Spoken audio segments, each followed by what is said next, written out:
काय करायला जाऊ येल बांधायचा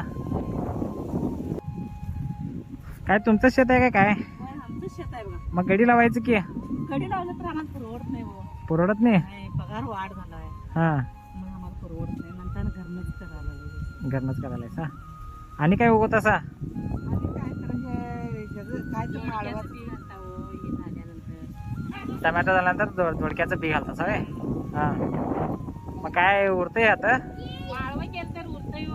हा हे पुस्तक केलं तर काय उरत नाही काय नाही का म्हणताना जरा किरकोळ एवढं जरा घरापुरतं करता हो. हा असं माळवं बी घेता हो विकायला हा एवढं आठवड्याचं काय तर खर्च लागतंय म्हणता. हा पोरं तर येतील शेतात काम करे हा त्याचं दुकान आहे बे हा आताच्या शेतकऱ्याची पिढीला काय सांगू शकता तुम्ही काय केलं तर लय फायदा आहे हा खरं आता नोकरी म्हटलं तर असं पोरासंडा हे पुरी करून दे नुसता शेतावाल्या संडाच म्हणतात पुरी दिला हा समाजातनं ह्याच्यातनं बी दिसतंय हे विचार बदलाव जरा.